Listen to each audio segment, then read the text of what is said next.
Okay, let's start right on the minute. I never know whether the 8 o'clock is just the time you want to come or whether I always put the best topics at 8 o'clock. But this is a great topic, so I'm glad those two things work together. Both Caroline and Chris have done some work in the past year that really bring their students into the real world to use their curriculum.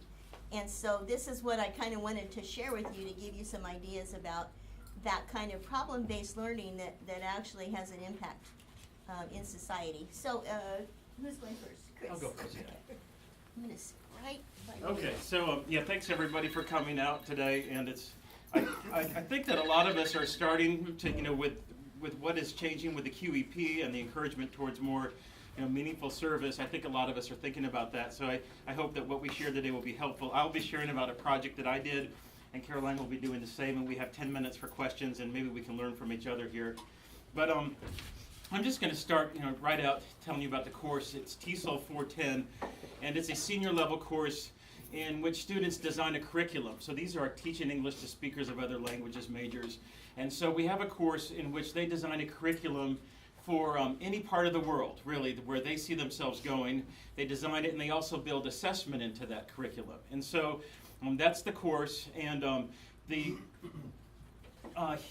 call, this is what really brought me into this, were some, I taught the course for the first time in 2015, so this was the second time around.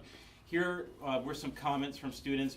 One said, if we could have had examples in the class, it would have been so helpful. Well, I knew that I'd given them examples. I mean, how many of us give a course without giving examples? But somehow, it stuck with somebody that they needed examples. So that was one. Another, it was hard to work with the hypothetical for a lot of the project. And I think a lot of us hear that as well, just the fiction, imagine being somewhere, but they weren't actually there. And so that was another point of feedback. And then this one, this really should be a 4-hour course offered 4 times a week. Right. We're doing a lot of work, and we need more in-class time to really get into the depth of the material we are discussing. So, 3 points here. They wanted examples, they wanted to move out of the hypothetical, and also they wanted to go more in depth. And so, those were the 3 that really stood out for me. It was a small course that first time around, only 6 students. So these are 3 of the 6. So really half of the, of the opinion is sort of, in this direction. And so that was the call. And so I started thinking about, a problem. What could we do? In fact, this was not on a course evaluation, but one student had mentioned to me on the side, they said, Dr. Blake, if you could mentor for us how to design a curriculum, if you could actually show us the steps and we could be doing it with you, that would really be helpful. And so I started, thinking, well, what would be a good problem? And at this point, the person who I'm about to introduce to you had not contacted me yet. And so I started thinking through, before that even, what would be a good problem to work on with the class?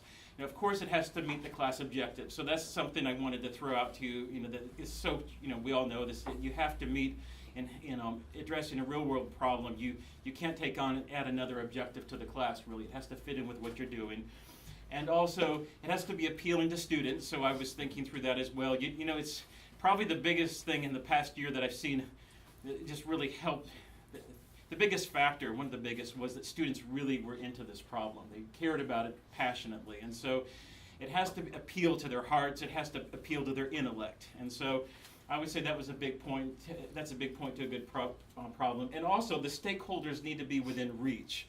And so, there are problems everywhere, right? But how many problems are within just really a phone call, within an email, so that if something comes up in the class, we can reach right out to that person and they can help us sort of through the snags and answer questions that we have. And so, these are 3 points. And then a fourth can be addressed in 1 semester. So I was looking for something that students could do.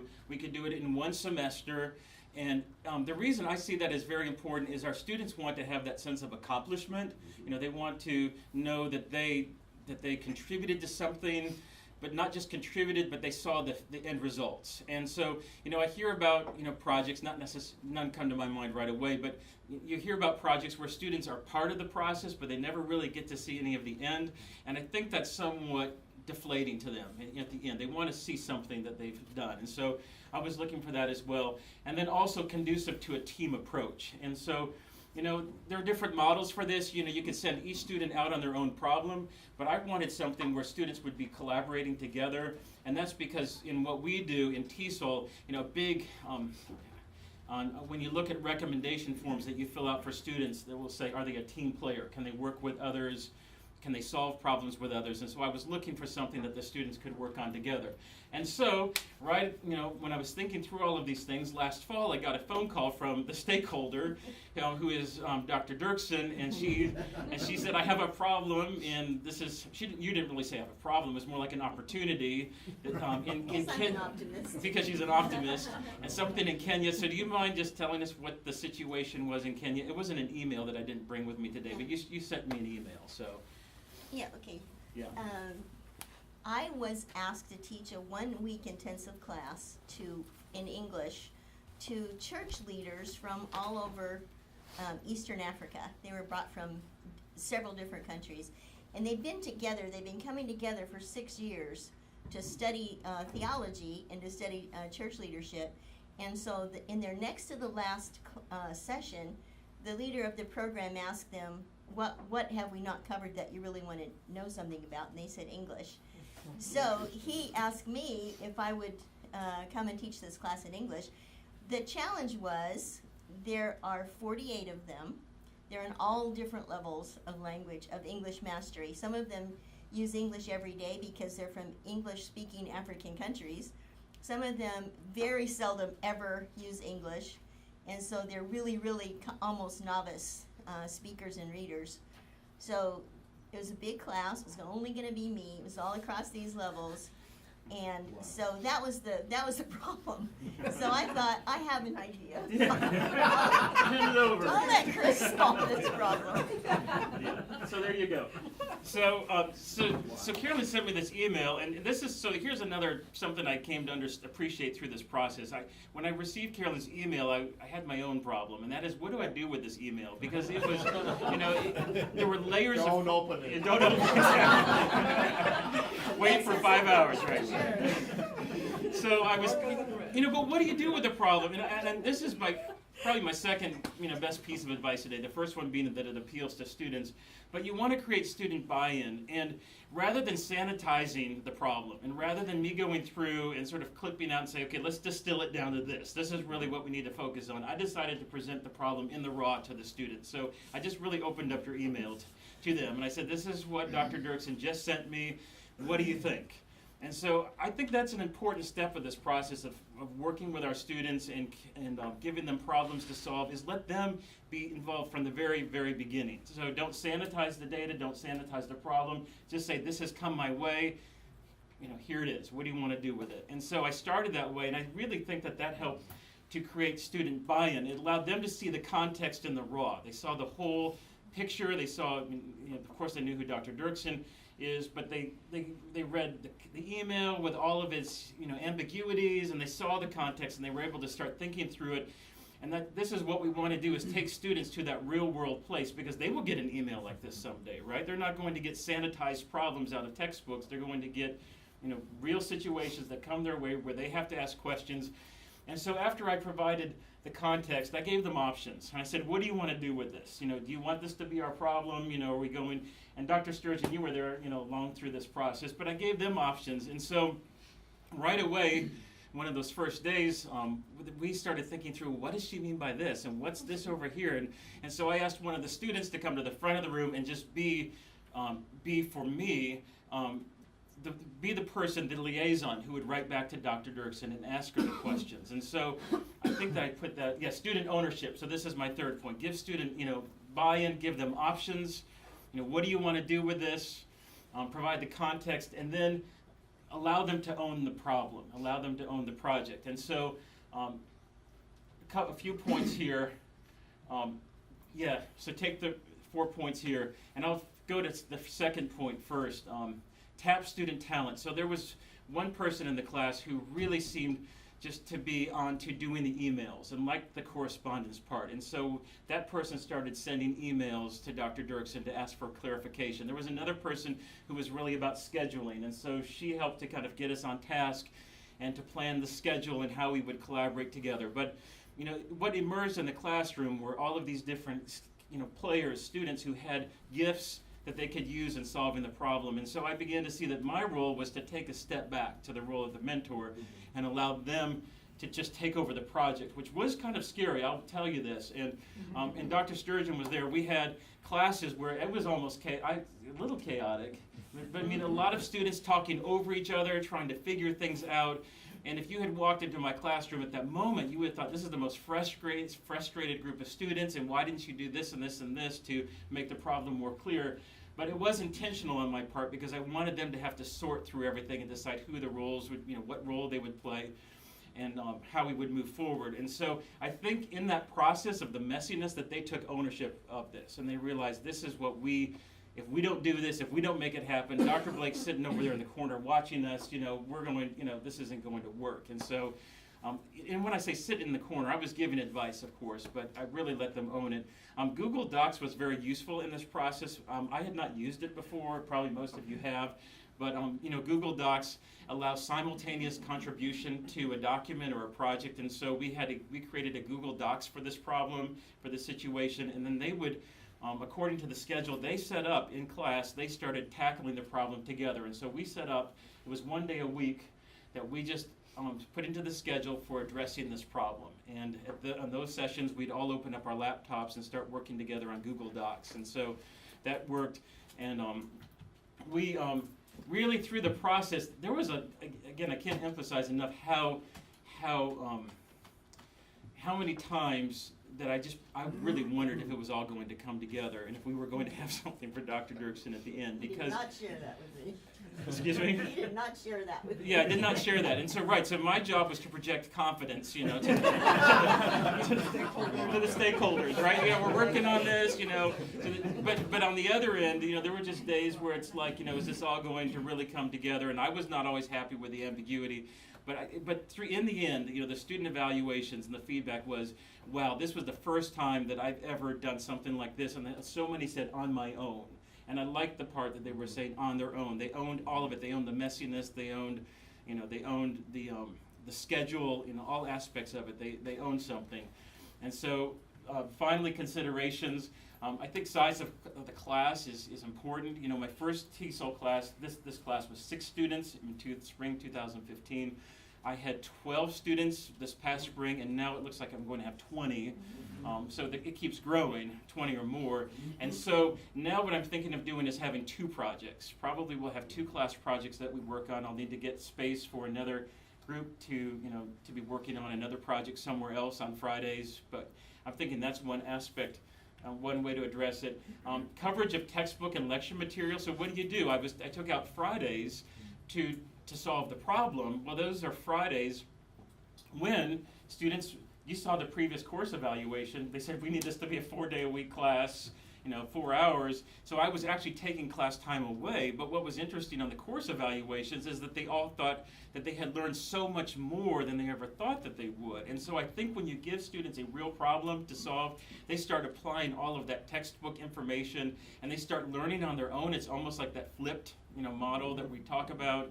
So there's a lot more learning that takes place, but it's the kind that maybe that we like, where we're not always up front lecturing, but they're learning on their own. So I think you really can cover the textbook and the material. And the maturity of students, of course, matters. This would not work with, you know, so many, you know, we all know the groups it wouldn't work with, or maybe we don't. I'm still learning myself. I'm hoping it works this next time around. But this group really learned to work together. And I think that's something you need to foster in solving a problem, is students to work together and not become frustrated with each other. We did have some really quiet students in that class who did not like group work, and they did not like to talk with others, and they would always retreat when it came time for collaboration. And so I had to encourage them a lot. Hey, this is something, you know, what are you doing? How's it going with your team members? So that is an important, you know, role to play, is making sure students are collaborating with each other. But I even still think that those students who like to work on your own, you can find something for them to do. They don't always have to be talking with somebody in class and solving the problem. They can have other roles. And then grading, how do you grade a project like this? I don't have the answers yet. That's something I'd be curious to know today in the Q&A. I hope I can learn something from you, because I really didn't assign them grades on this. Like, everybody, they did it, and I did not have a rubric for evaluating who did what, and I'm sure some people put in a lot more time and really should have deserved more points than somebody else, but this really came up and I just ran with it, and so I don't have grading built into my rubric, so I'd be curious to know how you would handle a project like this. So that's the project. Now the neat thing is, Dr. Dirksen went and taught it right after we designed it. So right away in May, you were over in Kenya, and so and Dr. Dirksen was so good about this, and we asked for it. Could you please send us updates on how this goes? And so she was sending me, Dr. Dirksen, every day pictures of the class, and here's how it's going as they're teaching, as I'm teaching over there, and I forward those emails onto the students, and that's the part that I think is really important with solving a problem, is our students get to see what they did and what they accomplished. I hope to meet with some of those students this fall and just come back one more time at some party or something so we can discuss this. But would you mind sharing how it went on your end? I have a few pictures here, but I like this one of our ideas up on the board. There's just a few of them here, Yeah, this was interesting because these are all older people. There were only 4 women in the class, it was mostly men, and they're church leaders. They're not just pastors, they're overseers and administrators, and so they had a sort of sense of themselves as rather formal people. And so the class had planned activities like this where you go put sticky notes on the board. So I sort of eased into those a little bit slowly because I wanted to build a little bit of rapport with them before we got into that. But one thing that was just that worked so perfectly that the students planned was to work for these students to work in groups and to be ability grouped, so that actually we had an assessment. We weren't able to give an assessment before we got there, so it was just kind of a guess what level they would be on, and so they had to sort of pick their materials with the idea of this range that was possible in this group. So I gave an assessment in the first hour of the first day. Then I looked at that and I put them together in groups with the top people and the bottom people in one group, and sort of working my way to the middle, so that the biggest concern of the people who knew English well was, oh my gosh, she's probably going to teach us the alphabet. We've been using English since we were 6, and so they were kind of like, oh no, we do not want this class. And the people at the bottom were terrified because they knew they didn't know English, and now they had an English class, and they were in there with all these people who spoke English. So I put them in those groups, and it worked really well because the really top people felt very good about being mentors to the ones who didn't know it. And these people knew each other. This was a huge advantage because, as I said, they'd been working together in this, it's called Teacher of Teachers group, for 6 years. So they knew each other really well. And so that ability in English was only one of the dynamics one of the dimensions they knew each other on. So they didn't feel bad not being a great English speaker because they were the overseer of their country, and they had, they had street cred in that side. So it didn't seem to hurt their self-image to be grouped in this way, and they worked together so well. I've never had students put into a group who functioned better as a group than these people did. They were amazing. So we did a few sort of normal things the first half of the first day, and then we sort of segued into more activities like this that the students had made up, where they, put stickers on the board. But here's what was interesting. I had them work together in a group and figure out an introduction, so that they would introduce, they were in pairs, so they would introduce their pair. So we had so the pairs were a really good speaker and someone who didn't use English. So they worked together to come up with their introductions. And of course it was easy for the people who use English every day. It was a real struggle for people who didn't. But what was so amazingly funny was when they did their introductions, they had never heard each other speak English before. And so they were astounded when these people that they thought didn't know English got up and gave an introduction in English. And really, it was funny because they thought I had worked some sort of magic. These people come in not speaking English, and by the end of the first day, they're doing, public speaking in English. And of course, they knew English. They just had never had any occasion to use it with each other. So it was really, really fun. And then after that first time when they spoke to the class, they decided that all their meals, they ate their meals together because it was kind of a camp setting, should be English only. Interesting. So even the people who were struggling and had, 5 words of vocabulary and no syntax, wanted to try to speak English. So suddenly, after 24 hours, they're all speaking English at the meals. And so it was just, I couldn't have had a better success with the class. It was really overwhelmingly successful.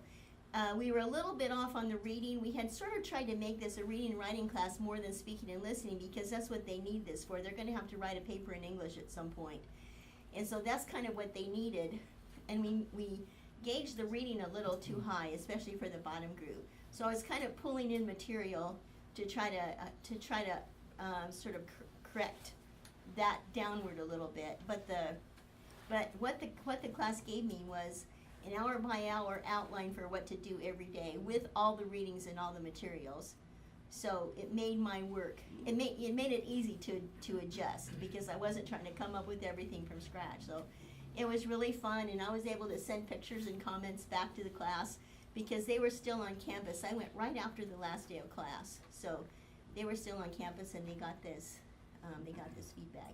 And it was a hugely important problem, because these people are really important to the church and to Christianity in general in East Africa, which is a really troubled part of the world. So it was a great project. And that was part that I was thank you so much, that I was grateful for too, is Dr. Dirksen has years and years of English teaching experience. So the problem, I knew if all else failed, she could pick up and run with this. And so maybe that's another important aspect of this, is to think through, what's my fallback here? If what we do really doesn't work, is there a way out here? Is there a plan B? And so that helped a lot. But one other thing I'll mention before turning it over to Carolyn is that that closeness to the stakeholders. We did 2 things. We had Dr. Dirksen over a few times, and we'd present our proposals to her. We'd open up the Google Docs and show her what we were developing, so you'd provide feedback. And then we had a Kenyan on campus come to our and just talk to us about culture and what the learning styles were there. And so I think the more input you can get from stakeholders throughout your project, just build that into the schedule, you'll get a better product in the end. It's more buy-in from the students and the stakeholders. So yeah, good. All right, and Carolyn? Are you going to take it into one too? Yeah, Sure. Okay.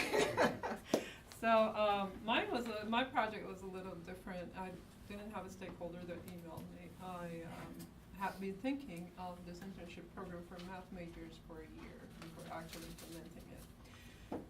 And I talked to a lot of people on campus who have internship programs. What I wanted to do is make our students realize that you can do more with your math major other than going to grad school or go teach in middle or high schools. And they can work with businesses. It's just the degree opens up a lot of opportunities for them. So I started to think what model to follow with the internship program. So it ended up being a 2-semester courses. So first, it's an integrative learning experience. I wanted students not just to take their mathematical knowledge and apply it in real life with businesses, but I wanted them to do service also. I want their experience to be transmitted to school students. And so that way they can show school students how math is important, why math is important, what they can do with a math degree other than teaching. So it became part of our QEP goal. So the 2 courses, the first course is an internship seminar, which is a 1-credit course, and that excuse me, in that course we equip them with things that we don't give in math classes, technical and personal skills. And we talk about internship opportunities, how they apply for internships, how to look for internships, and so on. And then the internship course is a 2-credit course that comes after the internship seminar, where they actually go and do their internship with the company. So part of the program is me creating these partnerships with business leaders locally in the area. Of course, they can go find internships with other companies in nationally. Doesn't have to be here, but the partnerships that we're creating with these businesses allow the students to do their internship in either during the fall or spring semester. If they want to do a longer internship in the summer somewhere else, also that will the courses will equip them. The internship seminar will equip them with that. So, and then there's the service component. So there are three entities here. There's Lee, there's the students, and there's there's Lee and students, and then there's their businesses, and then there are the schools. So the benefit for Lee students is to take what they have learned and actually apply it to real life. The benefit to the businesses is that they can use the skills that the math majors can bring into their business. And then the schools get service from the students when our students go and present to their students about mathematics and what they did in their projects. So the first partnership that we created last year was with Olin Corporation. Olin has a plant here in Charleston, so it's a huge company. They were very open, very enthusiastic about this. And they, what helped is we had somebody in the company who knew exactly what we wanted. And he was able to direct the students, mathematically. He was not the first contact that I had with the company, but the first contact knew who to put in the project. So that's huge. That's a big part of the program that we go to the companies and say, we don't want students to do copies, photocopies, or we want them to do real math problems. And so you gotta find us somebody in the company that will understand that, because they're gonna be mentoring them over there, I'm mentoring them over here, and they're gonna learn from both of us. So they produce caustic soda, they produce chemicals, and when they give us a list of problems, and I had the students have ownership of that by telling them, here are your options, what do you want to work on, these are the problems the company wants, and they were also open for us to do our own problems. But at the beginning, we need to understand the company, the workings of it, the culture, and all these things. So we start with their problems. So one problem was studying the caustic soda demand trends. A second student worked on how historic index pricing relates to market pricing, and it's also caustic soda. They predicted future pricing trends, determined efficient ways to price contracts. So we have 2 students in the spring that did this internship. That was the first time we ran the actual internship. The service that they did, they went to 3 schools, Walker Valley, Cleveland Middle, and a school in Franklin, here in Tennessee.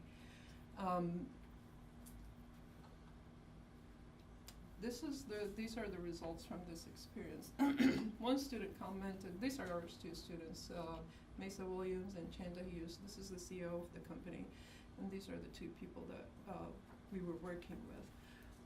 So I asked the students to write reflections on their experience, and one student wrote, this was a holistic experience. Educationally, we learned a lot. They use research techniques to learn about the company, to learn about math that they have not learned in any of our math classes. So they went on Google and went to the library and trying to figure things out. And then at the end of the internship, they actually gave a presentation to company officials. There were about 8 officials there. One of them was the vice president of the company. And I was so amazed at the work the students came up with. Their presentation was so professional, and I was amazed at the way they were able to communicate all this mathematically charged work that I have been working on throughout the semester to people who probably only one of the 8 really understood math well. The rest were not mathematicians. They were, analysts. They were business analysts. They were business. There were human resources. The vice president, and of course they got guidance from the company and from me here. But I have not seen their presentation until they actually presented. And it was so good that one of the attendees at the end, we were suggesting other things and working with other groups. She said, I want to see more of this kind of work. And that was it for me. That was if we were able to do this to the company and they realized that mathematicians can actually do more than just crunching some numbers, that was that told me it was successful with the company. I'm going to read to you some of what the students wrote in their reflections. There are 3 dimensions to this internship. There is the educational experience, as I said. There is the ethical action. We're integrating that into the project, and there is the redemptive service and the service component. So one of the students wrote regarding ethical action. She said, the internship experience allowed me to explore what it means to be a Christian in the workplace. I had to remain mindful of my attire, language, and tolerance in order to perform well in the job. She also said, occasionally the internship challenged my integrity because many of my hours were done remotely. So the students could work at home and they had to log in their hours, show them to me. So I had no way, of course, to sit with them and make sure that they did those hours, but that's the integrated part that they had to, show. Finally, I had to be patient. It was not an easy project. She said I had to be patient not only with others but with myself because it was frustrating at the beginning. New problem, a new area. Some math they didn't learn about. It was frustrating at the beginning, especially to learn about the company as well. There was, so they had a lot of meetings with these mentors over there, and so it took them a while at the beginning, understandably, to learn about the company, to learn how they do their work, to learn about the nature of the problem that they are solving. For service, so they did presentation. They put together a presentation for the schools, and in their presentation they talked about what you can do with math, where you can find math in the world, and what they did particularly with this company. So this student wrote, just because I'm not feeding the homeless, that doesn't mean that my presentation was not service to these students. If I was able to teach something to a child, then I have performed Christian service. If I was able to encourage a student to keep trying in their math courses, then I have done what I came to do.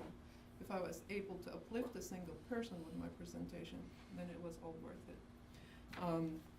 So this was one of them about service. The other one wrote, the service component of this internship was different from any other internship that from any other service that I have done. Nevertheless, it was enjoyable to be able to share my passion for mathematics with younger children. As a high school student, I wish that someone would have shared their experiences with me and told me what opportunities were out there for a math major. So I really thought this was a great experience at the end, that it really fulfilled the 3 things that I wanted to fulfill. I'll go back to Chris' slide about a good problem. It fit with the class objective. It did fit with what I wanted to do with this program. It was appealing.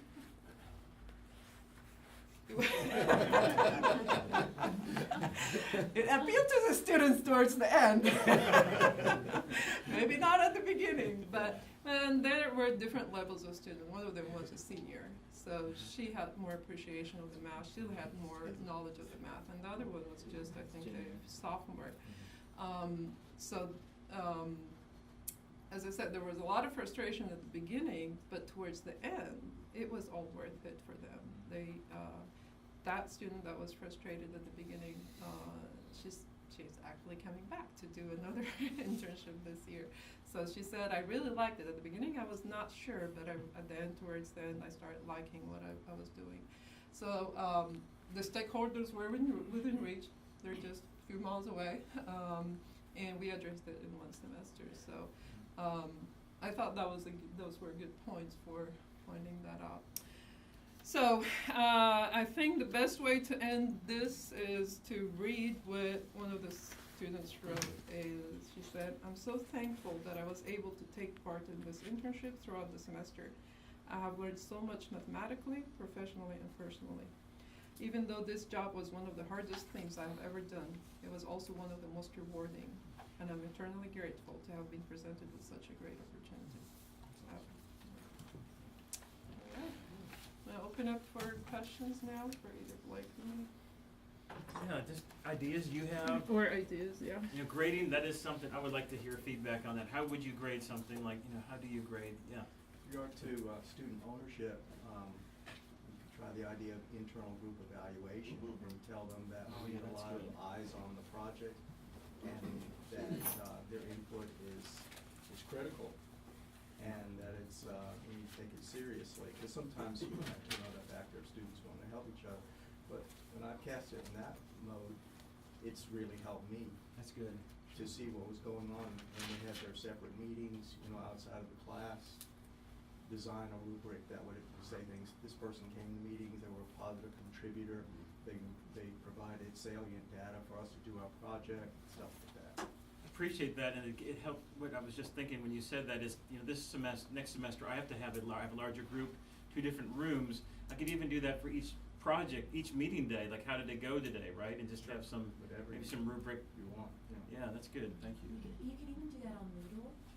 They have a feedback on Moodle, and it's very quick and easy to set it up, and the students can log in right after class and Okay. evaluate the group dynamics. I did not know that. There's a group evaluation rubric already on Moodle, or I can create it You on have to Moodle? create it. Okay, Mhm.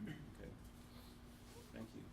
One of the things that students appreciate with that is that they know that you're not the only one evaluating, that they have peer evaluation. Yeah. So the grading is not totally professor. And it also is an insurance policy for them, you know, with their peers knowing that, hey, their peers are evaluating them, it's just not you. So it kind of takes the pressure off the instructor Yeah. as well. Well, then here's a question for you. What do y'all think of this? I've never done this, but in relationship to ownership, what if students came up with the evaluation also? Like, how would we Interesting. want to evaluate each other on this project? That's an idea. I don't know. Do you think Sure. that, can you see that, anybody tried that? Can you see that working maybe? I mean, I could add to it, but just if they started coming up with the evaluation for each other. One caution on that, the students tend to be, well, like some professors, very, very generous. So you have to tell them you cannot give the same score to each student. Okay. So if you have 5 students, gotta be ranked 1 to 5. And that helps, I think, later, because Oh, I I think see. you'll see Yeah. that the student that contributed the least has the lowest score. And Well- that way, when you go to do your own evaluation, it's not just crapshoot. That's hardcore, isn't it? Ranking 1 to 5. Well, when I've had smaller groups, I don't know how this will work with a larger group, but when I've had smaller groups, I've even asked them to quantify their group members' contributions. Okay. So that the percentage has to add up to be 100%. And so if I had 3 people in a group, I wouldn't expect each person to average 33% across the board. But I Okay. would probably expect them all to average 25%. So I kind of have an error built in of like n plus 1. Okay, so you're saying quantifying, you mean across the semester?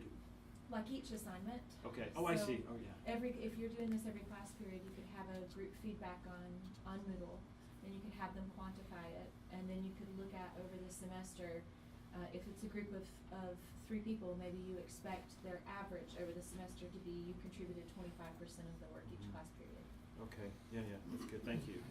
Good ideas. No, it just seems like they're having this experience. If you're spending so much time on kind of assessing them, I think that's kind of taking away from kind of what's going on here. I mean, what's the purpose of this? The purpose of this is to get them into a real life situation. They're gonna be able to put this on their CV as having done this internship. There's a real value to that, and you know, for other courses, we kind of do this, the grading kind of thing. But if they complete the project and they're getting these kind of responses from the people they're working for, I'm a whiz, you know. Well, I just think I I'm think with- they've passed that credit. Well, and that's the sense I had this semester, because Yeah. everybody Oh. was on board, but I'm just projecting down the Sure. road. you know, larger groups, you're going to have these, you know, students who just ride along, you know what I'm saying? What Yeah, but would at some point before that, you just gotta cut them off. you can cut them off the project, Yeah, or? cut them off the project, exactly, if they're not performing. Well, that's an I idea. mean, if they're not performing outside, they're all. You're off the island. You can't take your word. I mean, you're out. I will tell you something about student feedback, and I've done that. I do ask them to rate each other, and at first they're very generous, but as the assignment gets more complex, which, you know, will happen, they begin to not necessarily tell them themselves, but they begin to bring the problem to me and say, listen, they're not doing anything. And what I've always told them is, I'm the program administrator, you come to me and I will address it. Because I feel that if they confront the student, there's going to be like this animosity. There's a still very immature sense of working together. Our students don't necessarily like to work together. They voice that over and over, but they have to. That's the way everything's gonna work. So I think the self-report works. I recently took a class, I'm taking classes towards my studies, and the professor said, if you turn the assignment, you get 100, whether it's good or bad, because it's a learning process. But with every time we turn an assignment, you have to rate each member's participation. And so even though I was not good at one section, I really took ownership of another section, because I'm like, okay, I'm not good with the statistics, but I can create a great code book, and I can do analysis of the data. So it helped me target my strengths, alleviating some of the pressure of others. So I think there's gotta be a sense of not everybody's gonna be strong at everything, but if this is your strength, make sure that your team realizes that you're contributing the same amount of effort, even though it's not the one section. I think that when we do group work, we tend to, well, the final product is the only thing that counts, but not everybody's strength is in that. So really identifying the strengths in your group, and then how does your team feel that you did in this identified strength? In relationship to your strengths. In a relationship to your strength to the team, because each one will contribute something different. And as you're sharing this, and also what Maher was sharing, I was thinking, what about like us on committees? Because you know, we've all been, you know, committees where, you know, one does more work than the other, and if we're trying to model, if these problems are to model real life, I mean, how do we handle committees where somebody doesn't do the work? You know what I'm saying? I don't know. I mean, I'm just trying to take this model. We really want to take students to real life. So, yeah. I think just, I'm big on just keeping it simple. We can assess ourselves to death. In my human geography class, we have a project I do every class where we divide the class into groups, about 4 or 5. We did this research problem on the city of Cleveland. There's a group, there's an individual assessment form where they basically they answer a couple of questions about their contribution to the group and everyone else's contribution to the group. And then I take that and I decide what grade to give. On the other hand, on field projects like archaeology, I'm with Merle. I had a guy, he wasn't doing it, I just kicked him off the project. I said, get out of here, you're done. But the ones that perform are gonna get the grade, cause I'm there watching them to assess them. So there's something else I've used, and I know Caroline has used too, is a journal. You could assign them at some point throughout the semester. It doesn't have to be every week, but every 2 or 3 weeks, whatever's appropriate for your class, and just have them reflect briefly on their contributions and what they have been able to accomplish. I wrote an article for this, for a journal that should be published soon, so I could send you the Love article. that. That's as good. well. Because this isn't just this class. I'm thinking about group work in general, so I appreciate this discussion. Setting up my syllabus for this semester, how am I going to? And journaling is what we use to evaluate people for global perspectives too. Okay. I mean, it's an experiential kind of learning, and that's how we evaluate. And as long as your prompts are, like, you can change your prompts on a weekly basis. If you do a journal every week or every 2 weeks, if you know they're working on something particular for that week, you can actually change your prompt and have them respond to a prompt that would be useful for you. Okay, thank you. Donna? One of the things that I do with a lot of my group projects is to build accountability in from the beginning by assigning different roles in the group. And the roles will be there, but I'll say, when you get into your group, talk about this and decide, you know, who's strong in this or that, and then you assign the roles, and then I have them give me back a card telling me who's doing which part of that particular project. Then when the final project comes in, I can evaluate each person on the part that they did. And the nice aspect of that is if there's more at stake for them themselves, if they don't do their part, then something goes wrong with the project. And then it's clear who's It's clear who's dropped the doing it. ball. Does anybody want to mention anything else even beyond grading of this? there might be other questions you'd I like didn't, to ask. the program, the internship program was really supported a lot by the QEP, so do you wanna say something about that? You were in the meetings, some of the meetings. Yeah, Caroline built this around QEP goals, and so she got some funding from the QEP to kind of bring this about. And so because of that, she invited me to the luncheon, and so I got to kind of see this project develop. So I think that's a great strategy. So it's not just by chance that she's hitting some QEP goals, but she built that in from the beginning. I do wanna say, I really like your slide about problem, because I teach so many service embedded courses. It's like service learning, it's just kind of like another thing. It's like, okay, you have to do service learning. But I think presenting it to them is like, in your service learning, what is a problem that you're going to try to address? And I think that refocusing that service learning, component for them and say, don't go in just to fill in a seat and do something, but what is a problem? I think that'll help them take ownership, because I had a student last semester have to complete 60 hours of service learning. I'm like, it's not service anymore, but I like the idea of that.